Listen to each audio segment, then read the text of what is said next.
Hey guys, welcome back to Khaleelah's World. Today we're going to be doing a perm rod set. So my hair is freshly washed and conditioned using the Proclaim shampoo and conditioner.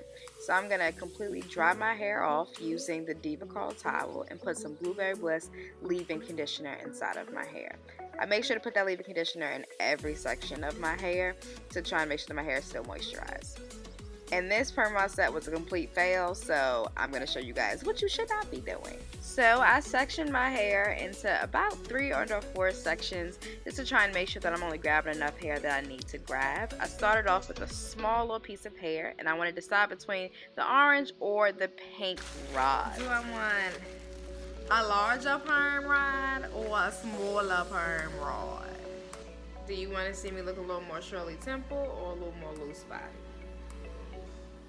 Lawrence decided with loose, so loose it is. I'm going to take my comb and comb through my hair to try and get any type of kinks or knots out and make sure that my hair is nice and smooth. And then I'm going to take my Lotta body foaming mousse, take about 3 pumps and put it onto that section, and then I'm going to comb through that to try and make sure that my hair is nice and slick. I took that perm rod and I rodded it up, which I think was my first step that went wrong.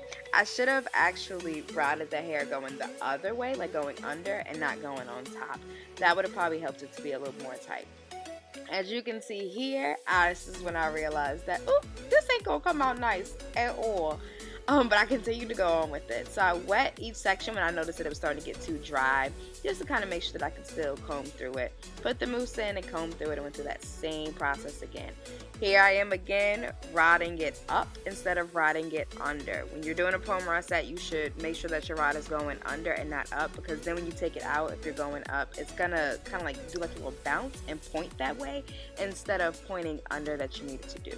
But also when I was rodding it, I made sure that when I got close to the roots, I was twisting it, which is a good idea. Here I am. I needed help from Lawrence, and he's gonna try and help me. You gotta get it on there. You gotta make sure it's tight and straight.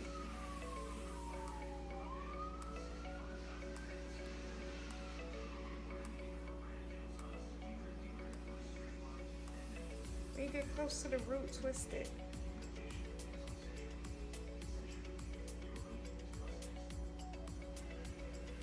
And then tighten it. What did you? It felt right. I tried. It really felt right.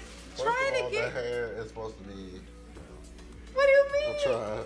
You talking about that one that I did? No, I'm talking about the one that I just did. I messed up. How? That one tight. It felt tighter than the ones that I be doing. On your hair, that's why. So come on, at least do it. I could have convinced him to come back, so I just finished it on my own. I am going to now put my hair up to let it dry. So I put my scarf on so that while I was sleeping, the perm rods wouldn't get messed up, even though I could already tell these joints was not going to be cute, boo. But I still put my scarf on and slept with it. And then I had to go to work. So this was actually on Thanksgiving, and I still had to work on Thanksgiving. And so I wanted my perm rods to still be dry. So I just took a scarf and tied my hair up into a scarf to make it still look cute and still look like I could actually be presentable without just walking in with my bonnet into the hospital.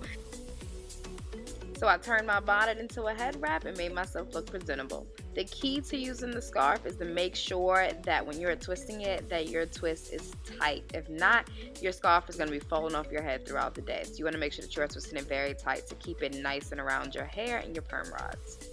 So right before we headed off to dinner with Lawrence's family, I'm going to take down my hair and see the results of what happened.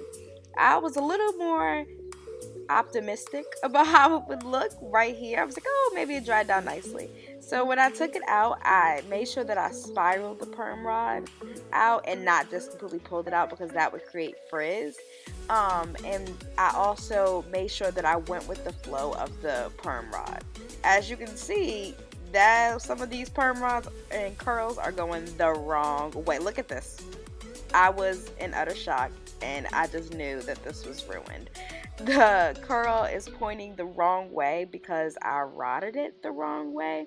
And that's why I said to make sure that you rod it going under and not going up, because when you rod it going up, it will create the curls to be pointing the wrong way, the way that you see here.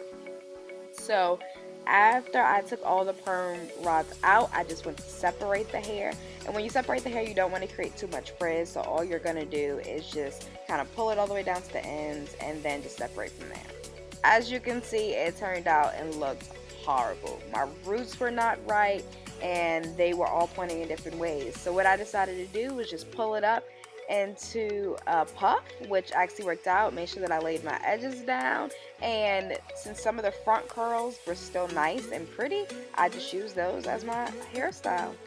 So this was the final look. I took a nice little picture of it. I will try and recreate another perm rod set, but I hope you guys learned something from my failed attempt, and I'll catch you guys in my next one. Bye!